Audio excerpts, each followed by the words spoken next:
नमस्कार साथियों। तो आज है 3 फरवरी 2026। बाय द वे, बाजार के बारे में दोस्तों इस वीडियो में हम कुछ नहीं कहूँगा। वैसे बाजार तो आज काफ़ी बढ़िया था, पहले से एक्सपेक्टेड था। बट आज मार्केट में जो सोने पे सुहागा वाली मूवमेंट क्या हुआ पता है? बाजार की सेंटिमेंट तो अच्छा था, उसके साथ साथ जिन सब गोल्ड एंड सिल्वर की ईटीएफ या गोल्ड एंड सिल्वर से रिलेटेड जो कंपनी की शेयर गिर रहा था, उसमें आज सडनली बाउंस बैक हमें देखने को मिला। हुआ ना सोने पे सुहागा। मतलब एक तरफ बाजार इतना ज्यादा रिकवर कर गया, पोर्टफोलियो भी आई थिंक कि आप लोगों का रिकवर हुआ, उसके साथ साथ जो गोल्ड एंड सिल्वर की ईटीएफ में निवेशक निवेश किया था, जो पिछले हफ्ते बुधवार, बृहस्पतिवार, शुक्रवार इवन हमने देखा था, इवन रविवार भी आप देखेंगे कि बहुत नीचे पहुंच गया था, है ना। तो वो काफी हद तक रिकवर कर चुका है। जैसे सबसे पहले चलिए देख लेते कि कौन सी ईटीएफ कितना परसेंट ऊपर आके क्लोजिंग दी, उसके बाद हम आगे जानकारी शेयर करेंगे। अच्छा, सबसे पहले आप देखिए निपॉन इंडिया, जिसको हम कहते हैं गोल्ड बीज आज लगभग 5.5% ऊपर आके क्लोजिंग दिया, जबकि रिसेंटली डाउनफॉल में बहुत पिट गया था। मतलब ये देखिए 21-22% तो आराम से पिट गया था। तो उसके बाद आज एक किक हमें मिला है। गोल्ड बीज लगभग 5.5% ऊपर क्लोजिंग दिया। HDFC गोल्ड ETF 6.5%, ये थोड़ा सा और ऊपर, मतलब गोल्ड बीज जहाँ पे 5.5%, HDFC गोल्ड लगभग 6.5% ऊपर आके क्लोजिंग दिया। एक्चुअली देखिए वो डिपेंड करता है, मतलब कितना परसेंट गिरा। देखिए हर एक ETF एकदम इक्वली मतलब गिरता नहीं है। कोई ईटीएफ मान लीजिए कि जैसे कि गोल्ड 21% गिरा था और HDFC गोल्ड 22-23% गिरा था, तो ये थोड़ा सा ज्यादा रिकवर कर गया, ठीक है। अच्छा, इसके अलावा ICICI पोटेंशियल, जिसको हम गोल्ड ETF कहते हैं, जैसे कि ये थोड़ा सा आज कम रिकवर किया, 4% के आसपास।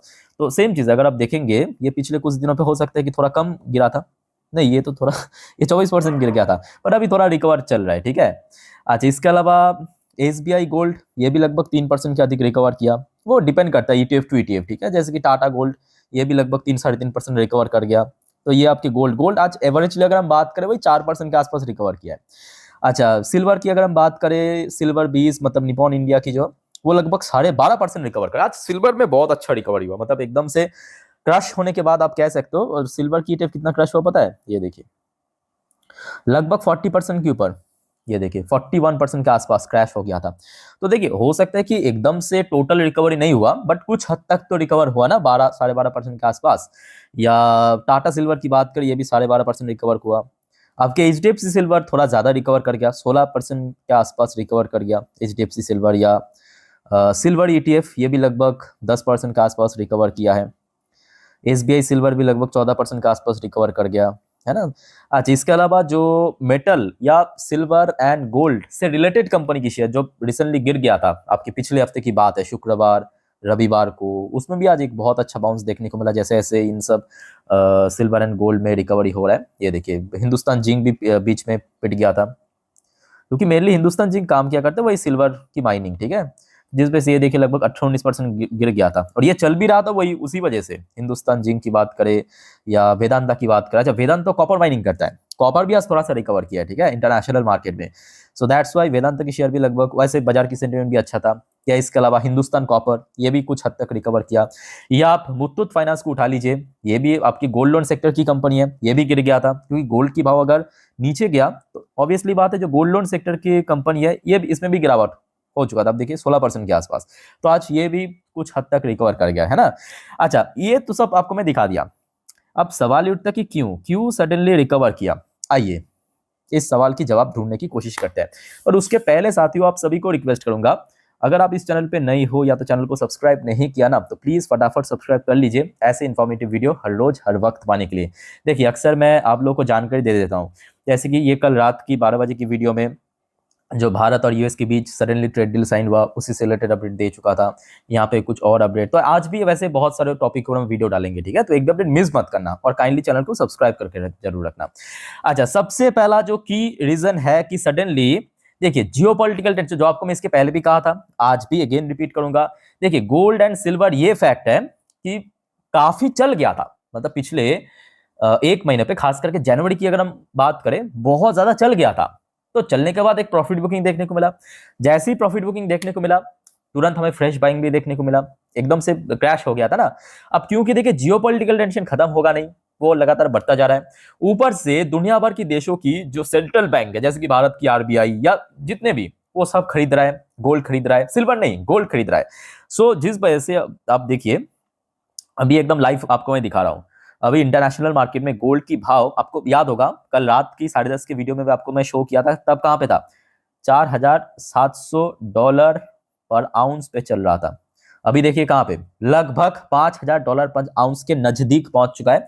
इंटरनेशनल मार्केट में रेट 6.36% ऊपर। अच्छा, दूसरी तरफ सिल्वर की अगर आप देखेंगे, ये देखिए इंटरनेशनल मार्केट की रेट में आपको दिखा रहा हूं, ये देखिए कल रात में कहां पे था, याद कीजिए, $77 पर आउंस पे चल रहा था, और अभी आप देखिए 86.987, लगभग 13% ऊपर। अब ये तो इंटरनेशनल मार्केट में आपको रेट दिखाया। अब हमारे जो MCX है, मतलब ये तो इंटरनेशनल मार्केट रेट है, भारत में जहां पे जिन कह सकते हो कि एक्सचेंज पे गोल्ड सिल्वर कॉपर ये सब ट्रेड होता है, उसका भी भाव आपको मैं दिखा देता हूं। देखिए उसका भाव थोड़ा सा आपको नीचे दिखेगा। क्यों नीचे दिखेगा? क्योंकि जब बाहर से हम लोग इंपोर्ट करते हैं ना, तो यहाँ पे एक्स्ट्रा चार्जेस टैक्सेस लगता है, तो जिस वजह से इंटरनेशनल मार्केट में जो भाव चलता है, याद रखना MCX में बहुत ज्यादा फर्क नहीं, बट आधा परसेंट 1% के आसपास आपको थोड़ा सा गैप दिखेगा। ठीक है, जो अभी आपने देखा कि गोल्ड की भाव चल रहा था इंटरनेशनल मार्केट में लगभग 6% ऊपर, और यहाँ पे आप देख सकते हो ये MCX में आपको मैं दिखा रहा हूँ गोल्ड की भाव कितना है, देखिए 5.56%, तो आधा परसेंट नीचे। ठीक है, और यहाँ पे आप देखिए इंडियन मार्केट में गोल्ड की भाव आ चुका है अभी 1,52,000 रुपए, जो 10 ग्राम जो 24 कैरेट की गोल्ड है।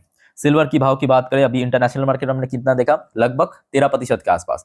तो आज देखिए हमारे MCX में सिल्वर क्लोजिंग दिया 12.32% ऊपर आके, सीधा सीधा 2,65,361 रुपए पर केजी पे पहुंच चुका है ना। तो क्लियर हो चुका है कि क्यों आज इन सब ETF में गेनिंग हुआ। अच्छा, कॉपर की भाव की बात करें, कॉपर की भाव भी आप देख लीजिए लगभग 5% के आसपास ऊपर पहुंच गया, है ना। जिंक में थोड़ा बहुत फॉल हुआ, वो उतना मैटर नहीं करता, बट कॉपर की बात करें फिर से गेन होने लगा। तो यहां तक क्लियर हो चुका है कि क्यों ऊपर पहुंच गया। अच्छा, मनी कंट्रोल की तरफ से कुछ फैक्ट मेंशन किया, आइए ये जानने की कोशिश करते हैं, उसके बाद दोस्तों हम नेक्स्ट टॉपिक पे चलेंगे। अच्छा, यहाँ पे सडनली क्यों प्राइस में रिकवर हुआ है, आइए देख लेते हैं यहाँ पे क्या मेंशन किया है। तो मेनली यहाँ पे जो एक्सपर्ट ने अपना ओपिनियन दिया है, उनके अकॉर्डिंग तो एक्चुअली मतलब कह सकते हो कि करेक्शन थोड़ा ज़्यादा हो गया था। करेक्शन बहुत ज़्यादा होने से, जैसे कि आपको पता होगा, कोई शेयर या कोई इंडेक्स जब बहुत ज़्यादा करेक्ट होता है, वो किस जोन पे पहुंच जाता है, ओवर सोल्ड पे। तो इतना ज़्यादा करेक्ट हो गया कि एकदम से ओवर सोल्ड में पहुंच गया। यहाँ पे प्रॉपर्ली मेंशन भी किया है कि पिछले महीने पे आपकी सिल्वर बहुत ज़्यादा गिर गया था, गोल्ड भी लगभग 20% के आसपास गिर गया था। तो जिस वजह से एकदम से आप कह सकते हो कि फ्रेश बाइंग हमें देखने को, और मेरे हिसाब से ये एक फैक्ट तो है, बट उसके साथ साथ ये भी फैक्ट है कि जो अभी जियोपॉलिटिकल टेंशन है वो दोस्तों कम नहीं होगा। जिस वजह से आपको मैं याद होगा, मैं इसके पहले भी बार बार कहा था कि गोल्ड और सिल्वर, खास करके गोल्ड, मैं बार बार कहता हूं, आज भी कह रहा हूं कि भले ही गोल्ड गिर जाए, बट गोल्ड एक ऐसा एसेट, एक ऐसा कमोडिटी है ना, जिसका कोई तोड़ नहीं, कोई मुकाबला नहीं।